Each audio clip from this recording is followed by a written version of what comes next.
নমস্কার বন্ধুরা, সবাই কেমন আছো? তো আশা করি সবাই ভালো আছো। পিয়ালি রান্নাঘরের সকল বন্ধুকে জানাই স্বাগত। পিয়ালি রান্নাঘরে আজকে রেসিপি চিলি চিকেন রেসিপি। তো বন্ধুরা, কীভাবে খুব কম সময়ের মধ্যে ঝটপট চিলি চিকেন রেসিপি রেডি করে ফেলবে বাড়িতেই জানতে হলে অবশ্যই ভিডিওটা দেখতে হবে। চলো তাহলে বন্ধুরা শুরু করা যাক আজকের এই রেসিপি। প্রথমে এখানে আমি 500 গ্রাম মতো চিকেন আমি এখানে নিয়ে নিয়েছি। চিকেনটাকে প্রথমে ভালো করে জলে ধুয়ে নিয়ে এখানে আমি হাফ চামচ মতো নুন প্রথমে আমি দিয়ে দিচ্ছি। চিলি চিকেন বানাতে খুবই সহজ, বানানো খুবই সহজ বা খুবই কম সময়ের মধ্যে এটা রেডি হয়ে যায় ঝটপট। তো এবার আমি এর মধ্যে দিয়ে দিচ্ছি হাফ চামচ মতো লঙ্কা গুঁড়ো, আর এবার আমি এর মধ্যে দিয়ে দেবো হাফ চামচ মতন হলুদ গুঁড়ো। আর এটা বানানোর জন্য খুব এমন বেশি মশলা লাগে না, খুব কম মশলা দিয়ে এটা রেডি হয়ে যায় ঝটপট, কোনো রকম ঝামেলা ছাড়াই। এবার আমি এর মধ্যে দিয়ে দিচ্ছি সামান্য পরিমাণ রসুন বাটা, আর আমি এখানে হাফ চামচ মতন আদা বাটা আর হাফ চামচ মতো রসুন বাটা আমি এখানে দিয়ে দিয়েছি। দেখো বন্ধুরা, এবার আমি এখানে দিয়ে দিয়েছি এক চামচ মতো আমি এখানে দিয়ে দিয়েছি সয়া সস। 1 চামচ মতো সয়া সস আমি এখানে দিয়ে দিয়েছি। তো খুব এমন বেশি দেবে না, তাহলে ভালো লাগবে না রান্নাটা। এবার আমি এর মধ্যে সামান্য পরিমাণ এখানে আমি দিয়ে দিচ্ছি টমেটো কেচাপ। এটাকে আমি বড় চামচে 1 চামচ মতো আমি এখানে দিয়ে দিয়েছি টমেটো কেচাপ। এবার আমি এর মধ্যে দিয়ে দিচ্ছি হাফ চামচ মতন এখানে দিয়ে দিচ্ছি কর্নফ্লাওয়ার। এবার আমি এটাকে ভালো করে এটাকে এবার মেখে নেব। কর্নফ্লাওয়ার দিয়ে এটাকে এবার আমি ভালো করে মেখে এটাকে আমি রেখে দেবো 5 থেকে 10 মিনিট মতো। তো দেখতেই পেলে বন্ধুরা, এটা খুব কম মশলা দিয়ে খুব কম উপকরণ দিয়ে এটা ঝটপট রেডি হয়ে যায় চিলি চিকেন রেসিপি। তো বন্ধুরা, এবার আমি এটাকে ভালো করে মাখিয়ে নিচ্ছি। মাখিয়ে নিয়ে এটাকে আমি 5 থেকে 10 মিনিট মতো রেখে দিচ্ছি। এবার আমি কড়াই বসিয়ে দিয়েছি, কড়াইটা গরম হয়ে গেছে। এবার আমি এর মধ্যে তেল দিয়ে দিয়েছি, আমি রান্নাটা সাদা তেলেই হবে। তো বন্ধুরা, এবার আমরা এখানে তেলটা গরম করতে বসিয়ে দিয়েছি। তেলটা ভালো করে গরম হয়ে যাওয়ার পর আমি এখানে চিকেনটাকে দিয়ে দেবো। তেলটাকে ভালো করে গরম করে নেবে, তা না হলে দিলে পরে চিকেনটা লেগে যাবে, তখন ভালো ভাজা হবে না। তো তোমরা যদি চাও এখানে অল্প করে একটা করে দিয়ে দেবে, তাতেও হবে। তো আমি এখানে একসাথেই দিয়ে দিচ্ছি, আর একসাথে দিয়ে ভালো করে আমি এটাকে ভেজে নেব। তো একসাথে দিয়ে চিকেনটাকে এখানে আমি ভালো করে নেড়ে নিচ্ছি। তোমরা যদি চাও চিকেনটাকে দুবারে অল্প করে করে দিয়ে পকোড়ার মতো ভেজে তুলে নিতে, তাতেও বেশি ভালো হবে। তো আমি এবার চিকেনটাকে এখানে ভালো করে 5-10 মিনিট মতো ভালো করে ভেজে তারপর তুলে নেব।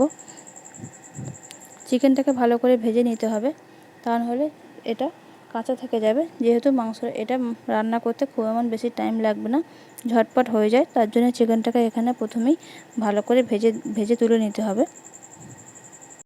দেখো বন্ধুরা, এখানে আমি চিকেনটাকে ভালো করে ভেজে নিয়েছি। এবার আমি চিকেনটাকে ভালো করে ভেজে নিয়ে এবার আমি তেল থেকে তুলে নিচ্ছি। দেখতেই পাচ্ছ বন্ধুরা, এখানে চিকেনটাকে কত সুন্দর লাল লাল করে ভেজে নিয়েছি। তোমরাও ঠিক এইভাবে চিকেনটাকে লাল লাল করে ভেজে নেবে। এবার আমি ওই তেলের মধ্যেই এখানে আমি প্রথমে দিয়ে দেবো রসুন কুচি আর আদা কুচি, আর আমি এখানে একটা কাঁচা লঙ্কা কুচি করে নিয়েছি, চিড়ে নিয়েছি। কাঁচা লঙ্কাটাকেও আমি এখানে দিয়ে দিয়েছি। এবার আমি এর মধ্যেই তেলের মধ্যে দিয়ে দিচ্ছি এখানে 5 থেকে 6 কোয়া মতো রসুন কুচি করে নিয়েছি, আর আমি এখানে 1 ইঞ্চি মতো আদা ছোটো ছোটো করে কুচি করে নিয়েছি। আদা রসুনটাকে আমি এখানে দিয়ে দিয়েছি। এবার আমি এটাকে হালকা নেড়ে নিচ্ছি 1 মিনিটের মতো। হালকা 1 মিনিট মতো নেড়ে নেওয়ার পর এবার আমি এখানে পেঁয়াজ আর ক্যাপসিকামটা আমি এখানে দিয়ে দেবো। তো খুব এমন বেশি ভেজে নেওয়ার দরকার নেই, হালকা ভেজে নিলেই এটা হয়ে যাবে। এবার আমি এর মধ্যে ক্যাপসিকাম আর এখানে পেঁয়াজটা দিয়ে দিয়েছি। তো বন্ধুরা, তোমরা চাইলে এখানে red bell pepper, yellow bell পেপারও দিয়ে দিতে পারো। তো আমি এখানে শুধু ক্যাপসিকাম আর পেঁয়াজটা আমি এখানে দিয়েছি। এবার আমি সামান্য নুন দিয়ে এটাকে এবার নেড়ে নিচ্ছি 1 থেকে 2 মিনিট মতো। তো খুব এমন লাল করে ভেজে নেওয়ার দরকার নেই, হালকা ভাজা হয়ে গেলে এটাকে খেতে বেশি ভালো লাগবে। ততক্ষণ ভাজা হতে থাক। আমি এদিকে একটা বাটির মধ্যে কিছুটা কর্নফ্লাওয়ার নিয়ে অল্প জল নিয়ে এটাকে আমি ভালো করে গুলে রেখে দিচ্ছি। পেঁয়াজটা এটা হালকা ভাজা হয়ে গেলে তারপর এটাকে দিয়ে দেবো। তো কর্নফ্লাওয়ারটা অবশ্যই লাগবে বন্ধুরা, এটা না দিলে রান্নাটা ভালো হবে না। তো দেখো, এখানে হালকা লাল করে ভেজে নিয়েছি। এবার আমি এর মধ্যে দিয়ে দেবো সয়া সস আর টমেটো কেচাপ। এখানে আমি অল্প পরিমাণ করে দিয়ে দেবো, যেহেতু আগে দেওয়া আছে তার জন্য এখানে খুবই সামান্য পরিমাণ করে অল্প করে দিয়ে এটাকে ভালো করে নেড়ে নেব। ভিনিগার দিয়ে দিয়েছি আমি এখানে হাফ চামচ মতন। এবার আমি এর মধ্যে সয়া সস দিয়ে দেবো হাফ চামচ মতন। ভিনিগার বেশি দেবে না, তাহলে রান্নাটা খেতে ভালো লাগবে না। আর তোমরা যদি সয়া সস তো অবশ্যই দেবে, চিলি সস দিতে চাও দিতে পারো। তো আমি এখানে চিলি সস আমি এখানে দিয়ে দিই। আমি এখানে সয়া সস, ভিনিগার আর আমি এখানে টমেটো কেচাপ আমি এখানে দিয়ে দিয়েছি। টমেটো কেচাপটা একটু বেশি দেবে, দেখবে খেতে ভালো লাগবে। তো খুব বেশি দিলে ভালো লাগবে না, তো পরিমাণ মতো বুঝে দেবে এটা। এবার আমি এটাকে ভালো করে নেড়ে নিচ্ছি 1 থেকে 2 মিনিট মতো। 1 থেকে 2 মিনিট মতো নেড়ে নেওয়ার পর এবার আমি চিকেনগুলোকে আমি এর মধ্যে দিয়ে দেবো। চিকেনগুলোকে দিয়ে এর সাথে 1 মিনিট মতো নেড়ে নিয়ে আমি এখানে কর্নফ্লাওয়ারটা দিয়ে দেবো। এবার আমি চিকেনটাকে এখানে আমি দিয়ে দিয়েছি। সব রকম এখানে পেঁয়াজ আর ক্যাপসিকামের সঙ্গে চিকেনটা করে এখানে আমি ভালো করে 2 মিনিট মতো এটাকে আমি নেড়ে নেব।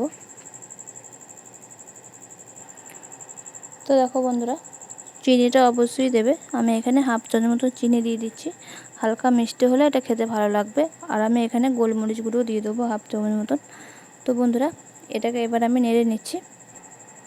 তো এটাকে এবার ভালো করে নেড়ে নিয়ে এর মধ্যে এবার আমি দিয়ে দিয়েছি কর্নফ্লাওয়ারটা গুঁড়ো রেখেছিলাম, ওটা এবার আমি দিয়ে দিয়েছি এর মধ্যে।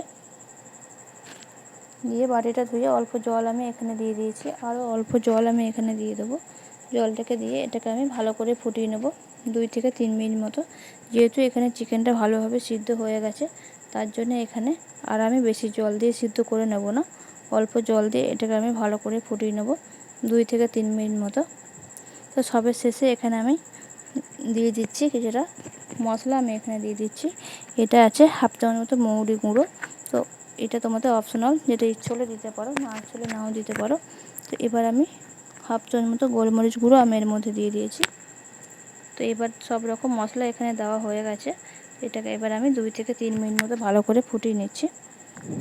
তো দেখতেই পেলে বন্ধুরা, কত কম সময়ের মধ্যে ঝটপট রেডি হয়ে গেল চিলি চিকেন রেসিপি। রেসিপিটা কেমন লেগেছে অবশ্যই কমেন্টে জানাবে।